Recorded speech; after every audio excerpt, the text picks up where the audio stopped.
I mean, I definitely am looking to borrow some of your stories. They're awesome. So, and quotes. So that, yeah, great point.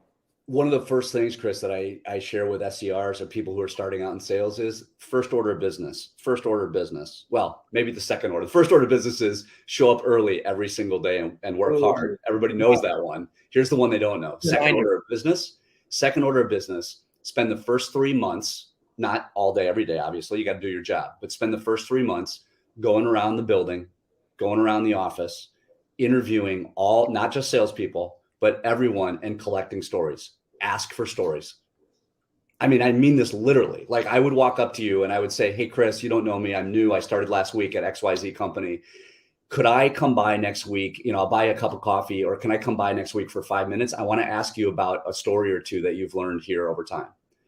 That's the best way to just fill that thing with arrows. You just fill it up with arrows really quickly. That is such a good point. And I actually, when I started at Google Cloud, who I know, by the way, you gave a talk to, which is awesome. Now I'm on the partner side, but I did that. I was probably annoying. I went out around to like 20 to 30 people and learned about their path to success. It's brilliant. And what I love that you did there in that ask, which is a great revelation of how to really sell yourself for these first conversations, is you acknowledged, like, I'm new here, like, kind of in a way, you were just kind of alluding to the fact that it was out of the blue. You were socially aware and you knew your place. You had some humility, and then you also gave to get. You offered a coffee, like you offered value in exchange. So that's just something I noticed, by the way, in your ask. Yeah, great. Speaking of breaking things down into their granular components, what I would say you're doing there is you're noticing all the skill, the fine-grained skills and disciplines that live inside of an ask, right? So I'm good for you. I'm acknowledging that, because you're right. I mean, that stuff is by design, because I want that person to say yes.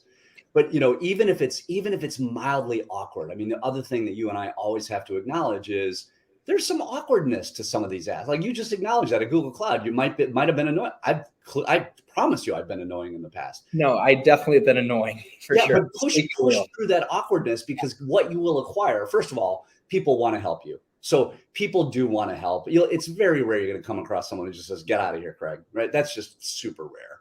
And if it happens, shrug it off, right? But 99 times out of 100, people say, yeah, no, I'll help you. And they won't spend 5 minutes. They'll spend 45 minutes with you, and they'll give you 9 stories. Now, the other thing I got to acknowledge here, Chris, in this conversation, under this banner of this question that you've asked of collecting stories, is this is hard work. There is no substitute. So as a teacher and as an entrepreneur, I want to acknowledge, like, there's no shortcut. It's hard work. And so to your viewers and your fans, I just want to say, it is the most important work you're going to do, because it's the most important tool of influence that you have, with that quiver of arrows. But it's also hard work, and I acknowledge that. It's taken me years to collect hundreds and thousands of stories.